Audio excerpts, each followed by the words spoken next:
오늘은 나 여호와는 중심을 보느니라 라는 제목으로 하나님의 말씀을 나누고자 합니다. 이 사무엘 선지자는요, 이제 왕을 세우기 위해서 베들레헴으로 올라가 다윗의 아들들을 만나게 됩니다. 그리고 제사 후에 이새의 아들들이 왔는데 사무엘은 가장 먼저 첫째 아들 엘리압을 만나게 되죠. 사무엘은 엘리압을 보자마자 마음에 쏙 들었어요. 엘리압이라는 이름도요, 하나님은 아버지시다 라는 뜻이에요. 이름도 좋아요. 이름도 좋고 그 마음속으로 그가 봤을 때 용모도 뛰어나고 키도 크고 뭐 하나 빠짐없이 너무 완벽한, 왕으로서 전혀 흠이 없는 그런 사람이었기 때문에 마음속으로 여호와의 기름 부으실 자가 과연 주님 앞에 있도다 라고 감탄합니다. 이 말은 여호와 앞에 세우실 왕이 바로 이 엘리압이군요. 하나님 앞에 그렇게 기도드렸다는 거예요. 하나님께서 만날 때 알게 하시겠다라고 하셨는데 보자마자 알겠는 거예요. 엘리압이다. 그런데 하나님은요, 사무엘의 생각과 다르셨습니다. 사무엘이 중요하게 생각했던 용모, 키, 그런 모든 것들 하나님께서 보지 말라라고 단호하게 말씀하세요. 사울의 용모에 모든 백성들이 반했고, 사울 이 정도면 우리의 왕으로서는 전혀 손색이 없다 생각했지만 사실 실패로 끝나고 말았죠. 지금 엘리압도요, 용모와 키가 출중해서 사울의 대체자로 충분하다라고 생각했지만 사무엘도 그렇게 판단했지만 그렇지 않다는 거예요. 그런데 사실 어떤 나라의 한 왕이라고 한다면 당연히 좀 기골도 좀 장대하고 생기기도 잘생기고 그렇게 한다면 좋지 않겠어요? 어떤 나라랑 전쟁을 할 때에도 그래도 이렇게 골리앗이 나와서 나랑 싸우자 라고 하는 것과 죄송하지만 제 정도 되는 키에서 나랑 싸우자 이렇게 하는 것과 어느 게 더 위압감이 있겠어요? 제 키로는 사실 위압감을 줄 수가 없습니다. 당연히 골리앗처럼 기골이 장대하고 그런 사람이 와서 하면 훨씬 낫죠. 그리고 다른 나라 왕과도 비교되었을 때 열등하지 않는 게 좋으니까 사실 용모와 키를 보는 것은 어쩌면 필수적인 것이었습니다. 그러나 하나님은요, 이번에는 사람에게 왕 선택을 맡기지 않으셨어요. 친히 하나님께서 선택하셨습니다. 그래서 엘리압에 대해서 하나님께서 뭐라고 하셨냐면 내가 이미 그를 버렸다라고 얘기하고 있어요. 내가 이미 그를 버렸다. 7절에 이렇게 나와 있죠. 왜 엘리압은 하나님께 선택을 받지 못했을까? 분명한 것은요, 하나님은 중심을 보시는 분이다 라고 말씀했는데 아마도 엘리압이 그 마음의 중심이 하나님께 합당한 자가 아니었기 때문에 엘리압을 왕으로 선택하지 않으신 거예요. 그 이유가 나중에 나옵니다. 17장에 보면 골리앗과의 대면하는 그런 대적하는 장면이 나오죠. 그 17장 28절 말씀이었나요? 17장 28절 말씀에 보면 그냥 엘리압이 다윗이 왔을 때 이렇게 얘기해요. 다윗에게 노를 바랍니다. 갑자기 도시락 가지고 왔는데 갑자기 다윗에게 노를 바라해서 네가 어찌하여 이리로 내려왔느냐? 들에 있는 양들을 누구에게 맡겼느냐? 나는 내 교만과 내 마음의 완악함을 아노니 네가 전쟁을 구경하러 왔도다 라고 얘기해요. 막내 다윗으로는요, 억울해 죽을 일이에요. 도시락 가지고 왔는데 지금 막 교만하고 너 전쟁을 구경하러 왔다고 막 혼내고 그러잖아요. 그런데 이게 제가 봤을 때는 기름 부음을 빼앗긴 첫째의 질투가 아니었을까 싶어요. 그렇지 않고서는 다윗 도시락 지금 배달하러 왔는데 이렇게 혼낼 이유가 없거든요. 어쩌면 사울하고 똑같은 심성, 사울과 똑같은 어떤 심리적인 문제를 가진 그런 열등감을 가진 사람이었을 수 있겠다라는 생각이 들었어요. 그래서 사울에게 이야기했던 것처럼 내가 그를 버렸노라 라고 말씀하시면서 엘리압을 선택하지 않으신 거죠. 둘째도 사무엘 앞을 지나가게 합니다. 그런데 그도 여호와께서 택하지 않으셨다라고 얘기해요. 이 선택하다, 택하다, 선택하다라는 단어가 바하르라는 히브리어로 쓰였는데요. 이것은 신중하게 생각하여 선택하다라는 뜻이 있어요. 신중하게 선택한 거예요. 그냥 우리가 커피를 먹을 때 아이스 아메리카노를 먹을까, 따뜻한 커피를 마실까, 뭐 이거는 신중하게 선택할 필요 없잖아요. 그런데 배우자를 선택할 때 우리가 신중하게 선택을 하는 것처럼 지금 하나님께서도 신중하게 고려해 보셨는데 아비나답은 하나님께 합당한 사람이 아니었던 거죠. 그래서 그도 지나가게 하십니다. 어쩌면 아비나답이 흠이 많아서가 아니라 제가 볼 때는 하나님이 이번에는 왕을 세우는데 신중을 더 기하셔서 하나님의 조건이, 하나님이 왕으로 세우시는 그 조건이, 기준이 되게 까다로워지셨던 것 같아요. 그러니까 아비나답 정도면 괜찮았을 것이에요. 엘리압 정도면 괜찮았을 거예요. 그러나 하나님은 그보다 더 하나님을 사랑하고 하나님께 붙들림 받은 한 사람을 찾으려 애쓰셨던 것이죠. 그렇게 셋째 산마도 지나갑니다.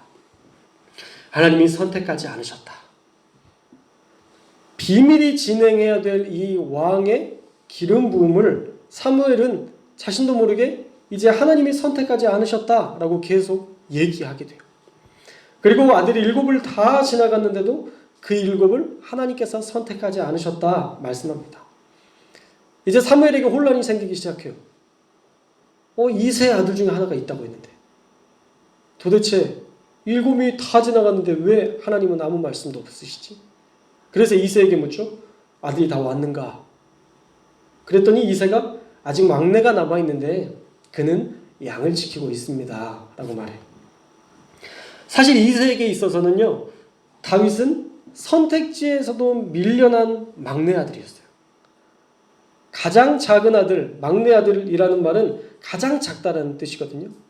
가장 작은 막내, 장자도 아니고 차자도 아닌 막내 다윗까지 굳이 이 식사의 모임에 참석해야 될 필요가 있을까 이세는 생각하고 이 양 지키는 것을 막내에게 맡겼던 거죠.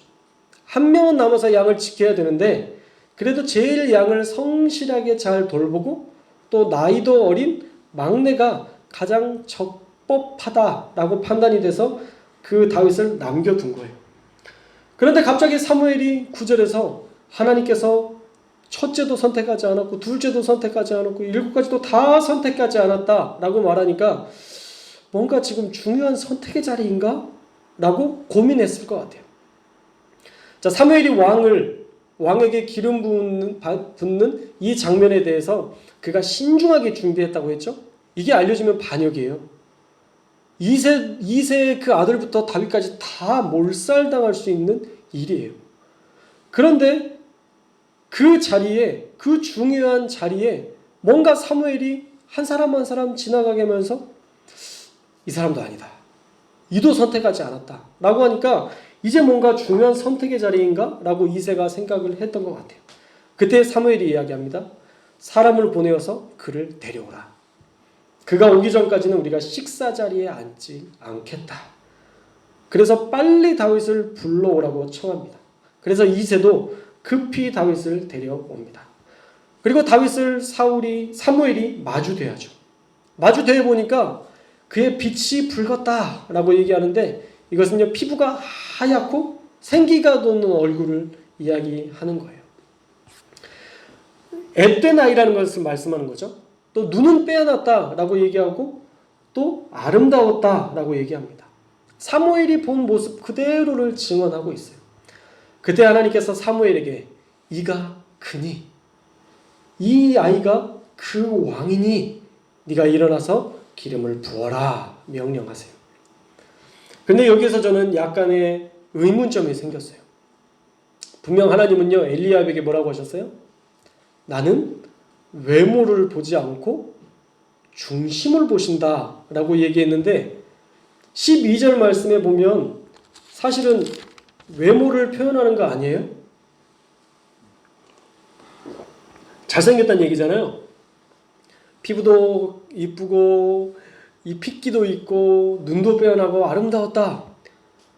사무엘이 봤던 그 모습으로 보면은 사실은 용모가 뛰어난 잘생긴 용모를 보는 하나님이라고 생각할 수 있는데, 잘생겼다는 내용을 굳이 기록하였지만 그것은 다윗이 가진 심성, 그 마음의 중심이 합당했고 그가 또한 이것도 갖췄다.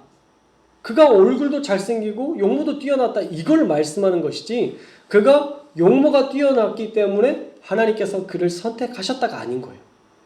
하나님의 선택지는요, 잘생기고 못생기고는 하나님의 선택지에서 선택의 체크의 여지가 되지 않아요. 하나님은 그 중심, 그 마음의 중심을 보시고 선택하셨다라는 것이죠. 하나님 앞에 순전한가? 그가 왕으로서 정말 그 백성을 사랑으로 다스릴 지혜와 용기가 있는가? 그 싹을 본 거죠. 싹. 그게 하나님의 선택의 가장 중요한 덕목이었습니다. 사실 다윗의 생김새가 조금 못생겼어도 괜찮았을 거예요. 다윗이 어려도 괜찮잖아요. 엘리압처럼 나이가 있고 이제 전쟁에 나갈 만큼 그런 건장한 그런 사람이 아니어도 하나님이 그를 선택하셨잖아요. 그 중심에 하나님을 정말 사랑했고 하나님을 향한 온전한 마음이 있고 그 양들을 사랑하는 그 마음이 있었기 때문에 그를 선택했잖아요. 하나님이 그 사람을 선택하셨던 거예요. 사실 다윗은 어렸지만 그만한 그릇이 되는 인물이었습니다.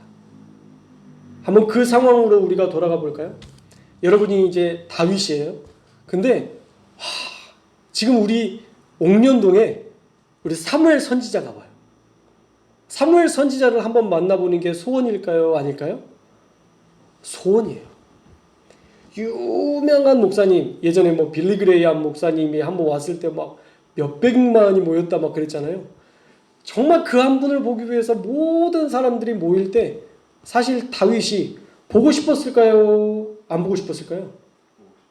보고 싶었을 거예요.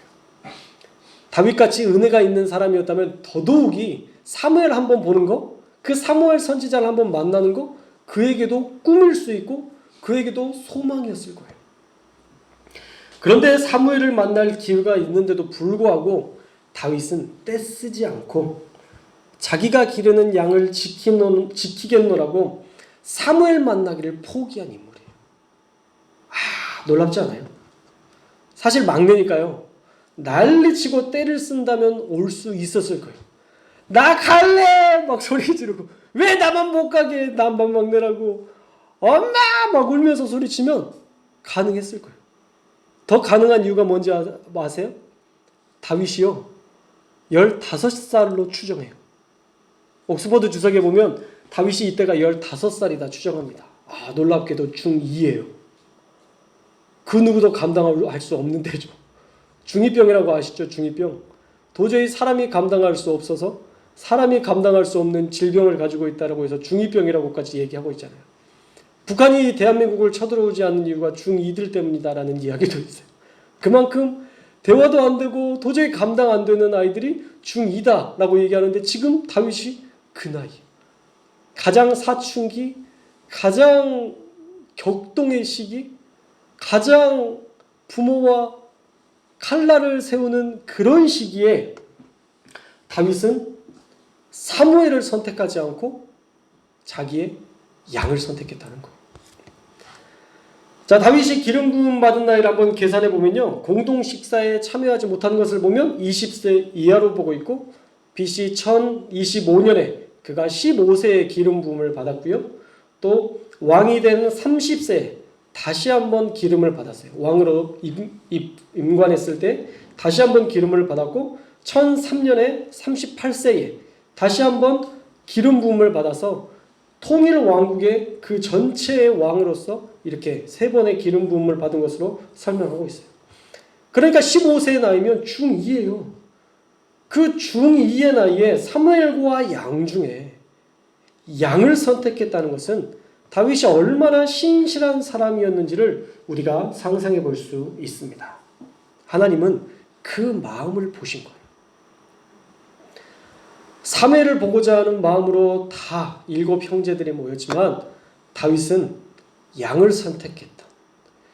양을 끝까지 지키려고 했던 그 순전한 마음을 보시고 사무엘에게 기름 뿔병을 가져다가 15세의 나이 다윗에게 기름 부음을 받게 하셨고, 그날 이후에 다윗은 여호와의 영에 크게 감동되었다라고 말씀합니다. 자, 오늘 말씀을 통해서 얻는 첫 번째 교훈은요, 하나님은 중심을 보시는 분이라는 거예요. 할렐루야. 하나님은요, 우리 중심을 보시는 분이세요. 다윗처럼 더 좋은 기회가 있어도 지금 내게 맡겨진 양을 선택할 용기가 있다면, 그런 사랑이 있다면 그 중심을 하나님은 기뻐하시고 우리에게 기름 부어 주신다라는 것입니다. 나이가 중요하지 않아요. 중2라 해도 그가 하나님을 바라보는 열정이 있고 믿음이 있으면 하나님은 그를 들어서 왕으로 세우신다라는 거예요. 저는 이 말씀을 교회를 향한 우리의 마음으로 생각해 볼 수 있을 것 같습니다. 어떤 세상의 일보다 하나님의 일에 우선순위를 두고 살아가는 사람, 하나님은 그런 사람에게 기름을 부어주시고 더 많은 사역을 감당한 사명자로 쓰실 줄 믿습니다. 물론 우리가 부족해 보이기도 하고 우리가 그냥 성도로 살아가는데 아니 내가 어떻게 하나님의 위대한 일들을 이룰 수 있겠습니까?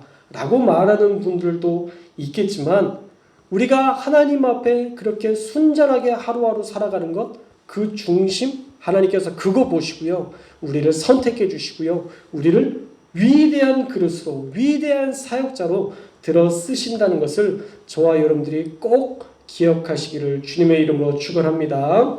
다윗이 양을 선택해서 하나님의 선택을 받았던 것처럼 여러분도 하나님을 선택하고 교회를 선택하고 주님을 위해 쓰임받는 하나님의 기름 부음 받은 자 다 되시기를 주님의 이름으로 축복합니다.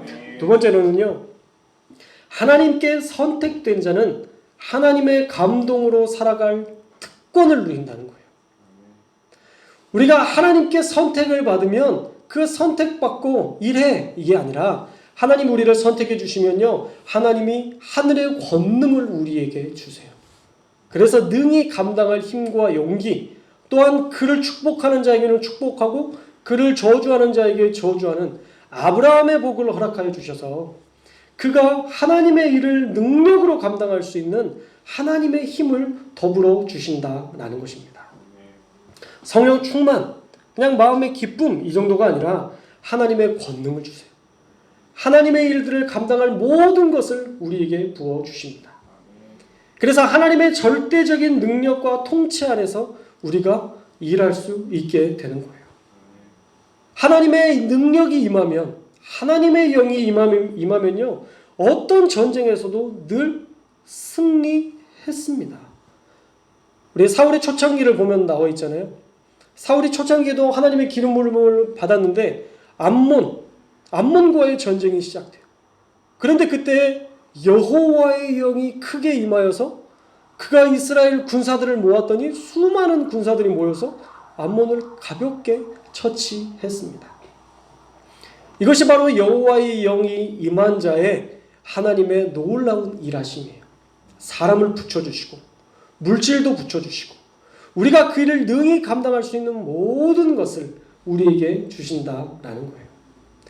그래서 우리가 하나님께 기름 부음을 받아야 되고요, 하나님께 기름 부음을 받은 다음에 하나님의 영에 감동된 자로 살아감으로 하나님의 전능하신 능력을 받아서 우리가 세상 가운데에서 날마다 승리하는 인생이 되어야 할 줄로 믿습니다. 저와 여러분이 하나님께서 선택하신 그 한 사람인 줄 믿습니다. 저와 여러분이 하나님께서 선택하신 그 한 사람들이에요. 우리 모두가 베드로 사도를 통해서 고백되었던 것처럼 우리는 왕 같은 제사장이고 거룩한 나라고 하나님의 소유된 백성이에요. 그러니까 우리가 하나님의 통치 아래 살아가면요, 놀라운 기적을 매일마다 경험할 수 있어요. 문제는 우리가 그 통치 아래 살지 않는다는 거예요. 놀랍게도 우리의 믿음과 우리의 은혜는 너무 빨리 식어요. 커피보다 더 빨리 식는 것 같아요. 은혜를 받으면 그 은혜를 계속 유지해야 되는데 그 은혜가 유지되지 않고 금세 식어버릴 때가 많아요. 은혜를 잊어버렸는데도 사울처럼 그냥 괜찮은 줄 알다가 종교인으로 살다가 그냥 그렇게 흘러가듯 비일비재하게 그들의 신앙생활이 무너지는 것들을 너무 많이 보게 됩니다. 그래서 우리는요, 매일마다 우리의 마음의 중심을 점검해야 돼요. 내가 정말 주님을 사랑하고 있는지, 내가 주님과 정말 동행하고 있는지, 그 감격 가운데 살고 있는지 늘 점검해야 됩니다. 예배 드리는데 별 감격이 없고 눈물을 마르고 있다면 벌써 사울처럼 시작된 거예요. 우리가 하나님과 점점 멀어지고 있는 거예요. 성경에 나오는 모든 사람들은요, 그 종교 안에 다 있었던 사람들이에요. 매일마다 말씀을 읽었고, 말씀을 나누었고, 말씀을 접했고, 제사를 드렸고, 안식일을 지켰고, 그들은 그 문화권 안에 살았던 사람이에요. 우리와 다를 바 없어요. 그들이 말씀이 없어서 무너진 게 아니에요. 그들 안에 은혜가 식어졌기 때문에. 하나님을 향한 감동과 사랑이 식어졌기 때문에 바리새인과 같은 종교인으로 무너져버리고 말았던 것이지 우리와 똑같은 상황이에요. 교회는 다니지만 은혜가 식어질 수도 있고요. 교회는 다니지만 하나님의 권능을 믿지 않고 살아갈 때도 참 많다는 거예요. 우리 안에 눈물이 사라졌으면 여러분 한번 점검해 보셔야 됩니다. 우리가 벌써 사울처럼 조금씩 무너지기 시작한 거예요. 우리 안에 흥얼흥얼 찬양의 콧노래가 흘러나오지 않으면 벌써 은혜를 잃은 지 오래인 중증 환자가 되어 있다고 라는 것을 되어 가고 있다는 것을 우리가 인식해야 됩니다. 필요할 때만 간구해 놓고는 기도 응답이 안 되면 왜 나만 기도 응답 안 해주시냐고 이제 하나님께 따지기 시작하면 이제는 돌이키기 힘든 말기 환자가 된 겁니다. 우리는요, 깨어서 스스로를 늘 돌아봐야 돼요. 사랑하는 여러분, 하나님을 향한 사랑이 식어지지 않기를 주님의 이름으로 축원합니다. 하나님을 향한 그 사랑이 식어지면요, 그때부터는 하나님의 영에 감동된 사역을 감당할 수가 없어요. 은혜 없이 살아가지 마십시오. 하나님이 주신 은혜도 감사하지 못하는데 어떻게 예배에서 감격이 일어날 수 있겠어요?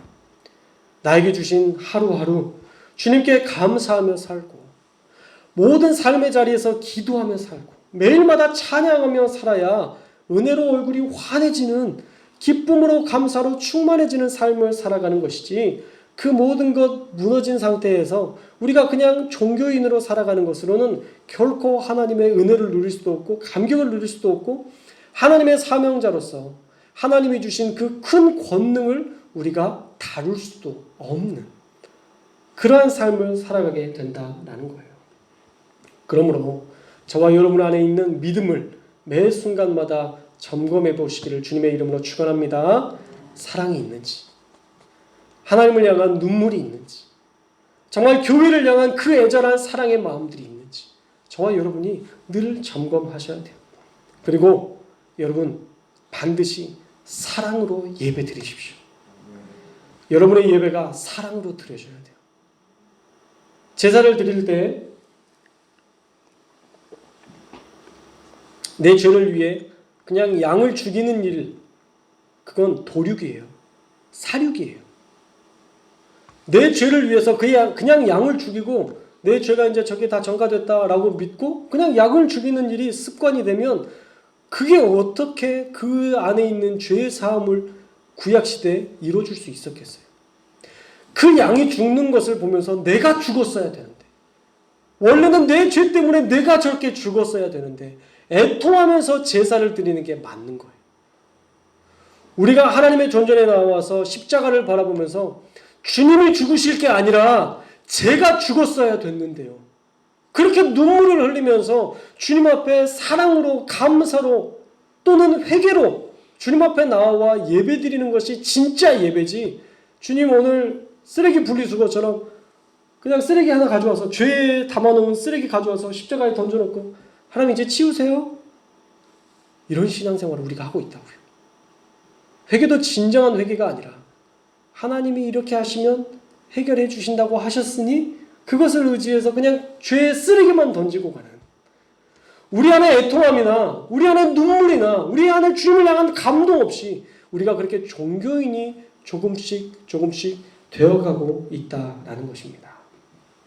그러므로 의무감으로 드리는 예배 되어서는 안 돼요. 하나님은 그 예배 기뻐 받으시지 않습니다. 우리가 사랑으로 예배 드릴 때, 우리가 진심으로 회개하며 주님 앞에 나아올 때에 사랑으로 그 양을 지켰던 다윗, 그 자리에서 사무엘은 못 만났지만 내가 그래도 이 양을 지키고 있다 기뻐하며 찬양을 부르며 그 자리를 지켰던 다윗, 그 다윗을, 그 삶의 예배를 하나님께서 기뻐 받으셨다라는 것, 저와 여러분이 꼭 기억하시고 여러분의 삶의 자리에서 사랑의 예배, 하나님을 향한 순전한 예배, 평생의 그 예배 드릴 수 있기를 주님의 이름으로 축복합니다. 하나님께 기름 부음 받은 자가 되기를 주님의 이름으로 축복합니다. 하나님이 선택한 한 사람이 되어야 돼요. 지금 시대를 보세요. 이 시대에 무슨 선한 일이 있어요? 다 무너졌잖아요. 암몬, 블레셋 공격해오는 나라마다 다 지금 패하고 있어요. 그래서 어떻게든 사울 세워달라고 해서 사울 세웠더니 사울도 또 패했어요. 이스라엘에 소망이 없어요. 하나님이 기대할 곳이 없어요. 근데 그때 혜성처럼 나타났던 사람이 누구냐? 바로 다윗이에요. 다윗 한 사람 때문에 이스라엘이 이제 살아나기 시작해요. 이스라엘이 전쟁만 하면 승리하기 시작해요. 전쟁을 벌여도 이기고 쳐들어와도 이기고 그가 백전백승이에요. 하나님이 다 알려주셨거든요. 싸울 만한 때는 싸워라 말씀하셨고 질 것 같으면 싸우지 마라. 그러니까 다 이기죠. 질 수가 없어요. 질 때는 안 싸우니까. 하나님이 싸우지 말라고 하셔서 안 싸우니까 그가 백전백승을 할 수밖에 없었다는 거예요. 다윗 한 사람이요, 이스라엘을 바꿨어요. 할렐루야. 다윗만 가능할 일일까요? 아니에요. 다윗에게 기름 부음을 받아야만, 다윗만 그 기름 부음을 받고 다윗만 그 성령에 충만한 큰 능력을 받아서 변화될 수 있느냐? 아니에요. 누가 그 일을 할 수 있냐면요, 죄송합니다, 우리 장로님, 전사님, 권사님, 집사님, 권사님, 사모님, 이슬이, 우리 원로 목사님, 사모님, 권사님, 우리 집사님이시죠? 우리 중2, 중3, 고1, 초등학교예요? 초등학교 몇 학년이야? 5학년? 아유, 이뻐라. 초등학교 이름이 뭐죠? 강은유. 우리 은유를 통해서도, 우리 전도사님을 통해서도, 또 저만 빼놓으면 저도 속상하겠죠? 저를 통해서도 하나님은 그 한 사람으로 세우시고 권능을 부어주실 때 놀라운 일을 우리에게 행하실 줄 믿습니다. 이스라엘은 한 사람밖에 없었기 때문에 그 정도라고 하지만 엄청난 역사를 이뤘죠. 지금 우리 이 자리에 모인 여러분들이 각각의 다윗과 같은 순전함과 사랑과 믿음과 헌신과 주님을 향한 열정으로 살아간다면 대한민국이 뭐예요? 전 세계를 저와 여러분이 바꿔낼 줄로 믿습니다. 그런 기대감 가지고 하나님, 제가 다윗이 되겠습니다. 저를 하나님 사용해 주십시오. 제가 그 일에 쓰임받기를 원합니다. 저와 여러분이 기도하시면서 그 한 사람들이 되었으면 좋겠습니다. 바라기는 이 시대에 하나님께 기름 부음 받은 다윗과 같이 하나님의 택함을 입고 여호와의 영에 크게 쓰임받는 감동된 자로 쓰임받아서 하나님의 기적을 날마다 누리고 경험하는, 그리고 그 하나님의 역사를 세상에 전하는, 그래서 오직 하나님께만 영광 돌리는 저와 여러분 되시기를 주님의 이름으로 축원합니다.